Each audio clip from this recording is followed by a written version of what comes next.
Well, hello, this is Pastor Dan Schultz, Zion Lutheran Church, Hopkins, Minnesota. Glad you're with me today for our devotion on June 11th, 11 o'clock on June 11th, actually.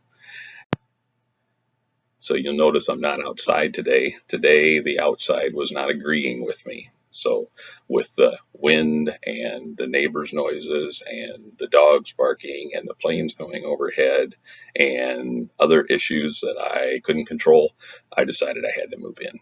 So, I tried to record outside. Next week, I'll hopefully be back outside. Today, my devotion is not so much a devotion as it is maybe a life hack. I don't know if maybe not everybody knows what a life hack is. Well, here's what a life hack is. See if I can get my phone to go back to it. Here we go. A life hack is defined as a strategy or technique adopted in order to manage one's time and daily activities in a more efficient way. So, a life hack, there's even an app for that, if you can believe that. A life hack is something that maybe you've been doing a certain way for a long time because maybe your mom or dad or grandpa showed you that was a way to do it. Well, maybe there's a better way to do the same things, like this. Here's today's life hack from the Life Hack app. Say that 10 times fast. Toothpaste removes ink marks.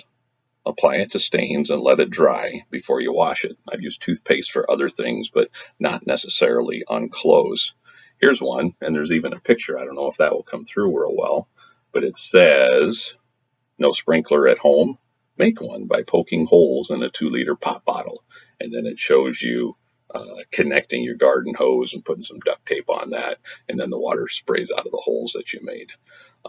Do maybe one other life hack for the day. Here you go.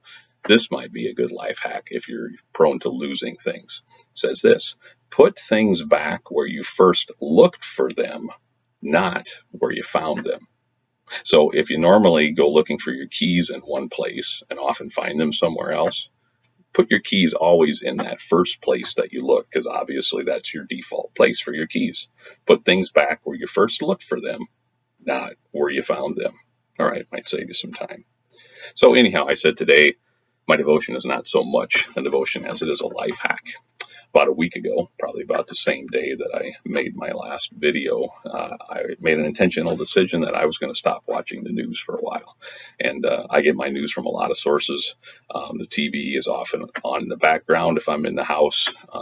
Noon and 5:30, I watch the national news, and then at 6 o'clock, the local news. And so I'll have that on in the background. I also use a lot of streaming services. I use YouTube a lot, and a lot of times when I get on my YouTube on my TV, there'll be all sorts of different videos scrolling down the side, and I'll be watching something I want, and then something else will trigger, oh, watch that. And a lot of them are news related. So if you only get your news from television or newspaper, you might think, well, it's pretty easy to, stop getting news if I didn't want to get news for a few days. It's a little bit harder when you rely on your smart devices and mobile devices all the time to do your work, when you're constantly getting inundated with other advertisements coming. No matter where you go on the internet, you're going to get advertisements, even if you got the best ad blocker in the world. So I made a decision last week that I've seen enough news for a while. I wanted to take a week off, I think today. And so I made that conscious decision that I was tired of listening about the bad news about the coronavirus pandemic. I was tired of listening to the aftermath of the George Floyd. At this point, it was no longer news. It was just divisiveness and disunity. And this person said that, and this person wasn't soon enough to say this, and this person doesn't know what they're talking about. And the rest of the news that's out there. So I can go a week. If something really important happens, I'm sure somebody will let me know. So instead of watching political videos or news or coronavirus news, I went back and in the evenings when I watch TV now, when I watch YouTube, I'll go back and watch some DIY things. I'm not a DIY person, really. I can do a few things, but I like watching DIY things. Just say, oh, give me some good ideas. Or I'll watch my favorite lizards and amphibians, my son Elliot, of course, is fascinated with lizards, amphibians, dinosaurs, and all that stuff. And he got me watching some videos that are pretty cool, some series that I've subscribed to. So there's lots of things out there to watch. One thing I didn't necessarily go looking for, but I kind of found by accident, was a lot of uplifting videos, especially uplifting commencement speeches. If you go to YouTube, if you're watching me right now, you're on YouTube, finish watching me, and then when you're done, go search up uplifting commencement speeches. And I saw things that brought me to tears, but in a good way, not being emotional because of all the bad news the last couple of weeks. And whether you agree with these guys, their theology, their doctrine, their political party that they're affiliated with.